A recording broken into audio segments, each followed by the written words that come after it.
TV. Okay, it's me again, Miss Geraldine Villarasa.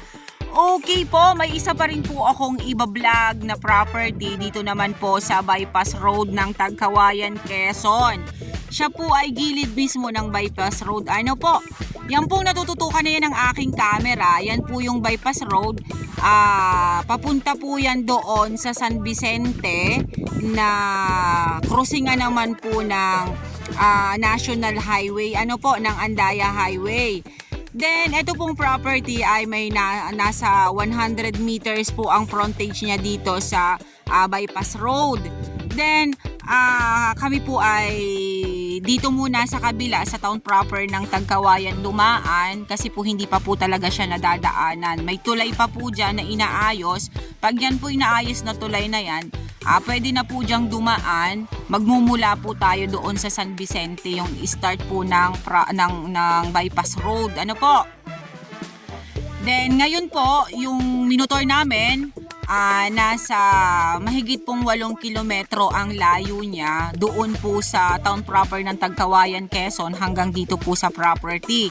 Then, ito pong property na to ay nasa 4.8 hectares ang nasa titulo niya dati. Then nakainan nga po siya ng kalsada. Natira po sa kanya is 4.2 hectares. Yun na lang po ang pinagbibili ng may-ari ngayon, yung 4.2.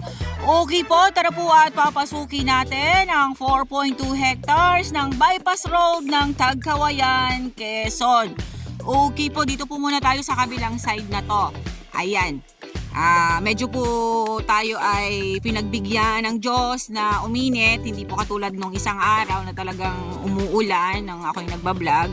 Kaya ngayon po ay medyo mainit-init, tayo po ay makakapaggala doon sa loob ng property. Ano po? Ayan, dito pa rin po sa bungad na to, ayan, marami na po tayong hardwood na makikita. Andyan po ang mahogany, andyan ang batino. Ayan. Ito po yung gilid ng bypass. Then, ito naman po yung fruit bearings. May nakita na po ako ditong isang santol sa side na to. Then, ayan po yan. Hanggang dun po ang frontage niya. Then, dito naman po sa kabilang side, yung pong nyog na yon na nasa dulo. Papaganya naman po siya. Then, nagmula naman po dito sa may mahogany na to, dito sa kabilang side. Okay. Tay, tara muna dito sa kabilang side, Tay. Samahan mo ako sa loob. Papasukin po natin. Kailangan po natin ng backup na kasama. Okay. Ganito po talaga ang aming mga trabaho. Kailangan pong ikutin ang property. Ayan, mga mahogany po itong mga nakatanim dito sa gilid. Ayan. Then, medyo po siya, umuumbok-umbok lang siya. Ano po? Then, eto, pumantay na po siya dito sa loob na ere. Ayan. Marami lang po talaga siyang mga kahoy, kaya marungis po talaga siyang tingnan. Kulang lang po talaga siya sa linis. Ayan, may mga nyog na rin po dito sa side na to. Then, ayun, may santol. May nakita ulit akong fruit bearings. Ay, talaga pong napabayaan ng may-ari. Hindi po talaga nalilinisan. Ayan, pantayin po dito. Dito po sa side ni are. Ayan, ang kagandahan naman po nito, kasi nga po, wala siyang mga ulat. Yung nangangagat pagka dumaan ka po ay masusugat ka yung damo na ganun. Ayan. Napakarami po niyang kahoy guba talaga. Ayan, meron po ditong rambutan na 2 puno sa side na to. Hindi lang po pala 2 puno. 1, 2, 3, 4. Dito po sa side na to ay 4. Ayan po, dito po sa una kong pinasok.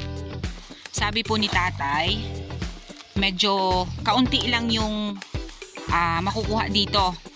Ang kalawakan po ng property ay nandun sa kabila. Ayan. Ayan, pantayin pa rin po dito sa loob na area. Ayan, oh. Linis lang po talaga ang kulang sa kanya. Napakaganda po nung area. Tapos gilid na gilid pa po siya ng bypass road. O, yan po ulit. Uulitin ko ang mga ganito pong klase ng lupa or ng property ay talagang may presyo kasi po siya ay gilid po ng bypass road. Ayan, sa mga gusto pong mag-subdivide ng property, yung gagawing subdivision, lulute-lutehin, napakaganda po nito. Ayan. Napakalamig po dito sa loob. Medyo po kakaunti ang nakikita kong nyug dito sa side na to. Doon po sa side, sa kabilang side, doon ako nakakita ng maraming nyug. Ano po? Ayan, napakarami po ditong uulingin kung sakasakali. Ayan. Dito po naman sa side na yan, ayan, yan. Yan po ay papunta po doon sa bypass road. Ano po? Medyo po siya umumbok. Umumbok po siya dyan sa side na yan. May mga nyug po doon. Ayan. Then dito po sa tayo kong are. Ayan. Ito naman po ang pantayin. Ayan po. Ayun, may mga batino po doon sa side na yon. Then, ayan, linis pa rin po ang kailangan niya dito.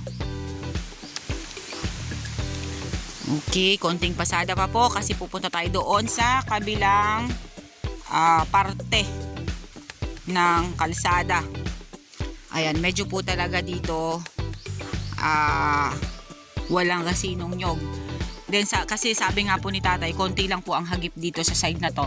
Pero dito sa may gilid na ito ng bypass, ayan, yung part po ng property na gilid po mismo ng kalsada, may mga nyug na po siya. Ayan. Then medyo rin po siya nagdahilig ng konti dito. Papunta po dito sa aking ito. Then pagdating nga po dito sa tayukong to, ayan, pantayin na. Pero itong side na to, dumihilig lang po siya ng kaunti. Ano po? Okay, tara na po dun sa kabilang side. Okay po, nandito naman po ako sa kabilang side na are. Ayan po, makikita pa rin po natin, mahogany pa rin po ang nandito sa side na to, yung mga hardwood niya. Then batino, yan pa rin po ang nandito. Yan nga po yung kaninang pinasok ko, doon sa loob, na pantayin po siya sa loob. Then dito po sa bandang itong side na to, itong pagpasok mo na yan, medyo po siya nagdahilig ng konti. Pero pagbaba po niya, ay pantayin na po siya sa loob. Ayan, mahogany pa rin po dito. Dito po sa side na are, ang ano po ng property, ang end po ng property ay dyan sa may mahogany na yan. Napakalaki na po ng puno ng mahogany dito sa side na are, oh. Yan.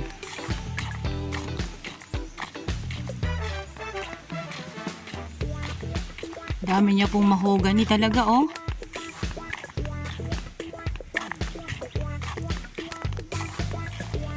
Kasi ito pong bakante na to, kalsada pa rin po yan. Kasi ito pong bypass road na to ay 6 na linya po yan. Ayan. Ito po yung papunta nga doon sa San Vicente. Then ito naman pong kabilang side. Ito naman po yung papunta ng Camarines Norte. Labo Camarines Sur po ang tagusan nitong bypass road na to. Okay, tara po doon sa kabilang side, doon sa pinakang maluwang na area. Ito po yung medyo makitid po dito sa side na are, sabi po ni tatay.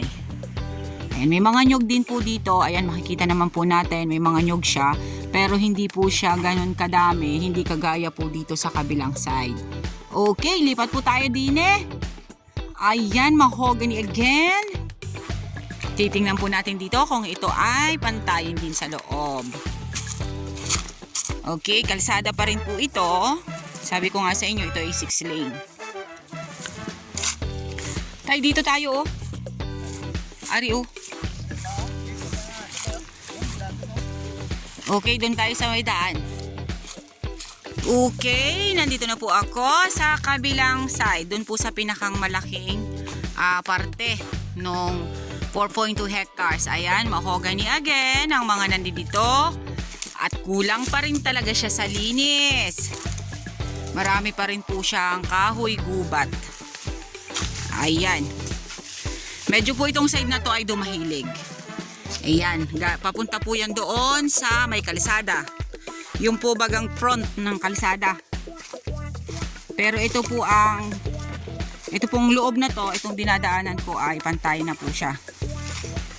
Oh, may mga ano pala. Yung nangangagat na damo.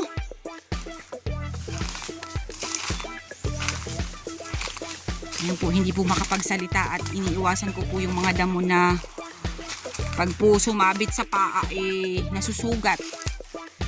Ako pa naman po hindi nakapantalon. Ayan. Ayun po ang nyugan niya. Talaga lang pong medyo po napakarami po niyang kahoy. Kaya hindi po makita masyado yung mga nyog. Pero andun po sa likod na yon ang mga nyog. Ayun, may mga bunga po siya. Dito po sa kabilang side na to, linis po talaga ang kailangan na rin. Yung about po sa title at about po sa price, ilalagay ko na lamang po doon sa details ko. Ano po? Ayan, talaga pong linisin po yung property. Ayan, may sapa po dito sa loob. Ayan po siya. Ayan. Yan pong side na yan, sapa po yan. Then, mga mahogany pa rin po. At talaga pong napakarami po ng kahoy gubat. Ayan, may langka po dito sa side na to, tsaka batino. Yun lang po ang nakikita ko dito sa area. Yun lang mga nyog ay medyo po talaga na tatakpan ng mga nagtatayugang kahoy gubat. Yun nga lang po, ang kagandahan po ng property na to, kasi nga po ay along bypass road. Pagbaba nyo po ng sasakyan nyo, ayan na yung property na. Tayo na lang po ang kumbaga panibagong pagdevelop ng area. Kaya siguro ganito na po ang itsura ng property kasi talagang gusto na pong ibenta ng may-ari. Hindi na po niya naasikaso. Kaya ganyan na po ang kalagayan ng property niya. Ngayon sa makakabili po nito, siya na lang po ulit ang magpapaunlad. Ano po? Nga lang, uulitin ko po ulit. Yung ganito pong mga klase ng lupa na malapit sa kalsada or kalsada mismo, lalo na po ito at bypass road, ay talaga pong meron po itong presyo.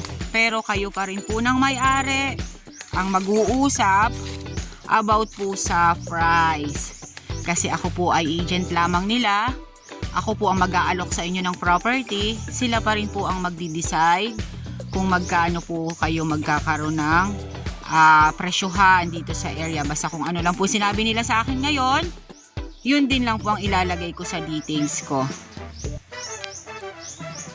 Okay po, ayan pa rin po dito pa rin po sa side na to, mahogany again. Then yun nga po kanina, pinasok ko po ganyan sa loob. Ayan, meron po ditong atis. Medyo po siya dito sa side na to ay dahilig. Then pagbaba po niya ay pantay na po doon. Ano po? Then yung sabi ko nga po sa inyo, marami po siyang nyog. Pero hindi po siya masyadong makita dahil sa dami po ng damo or sa dami po ng kahoy gubat na nagtataasan. Ano po? Pero marami po siyang nyog sa side na to. Kesa po dito sa kabilang side na are. Ano po? Napakarami rin po niyang mahogany. Okay po, avail nyo na po ang property namin. Dito po ito sa Tagkawayan, Quezon. 4.2 hectares along bypass road. Mula po doon sa town proper ng Tagkawayan, Quezon ay nasa 8 kilometers po mahigit ang layo niya. Then may frontage po siya dito na 100 meters frontage sa bypass road. Then yun na po, sabi ko nga po sa inyo, inaayos na lang po itong tulay dito sa may side na to.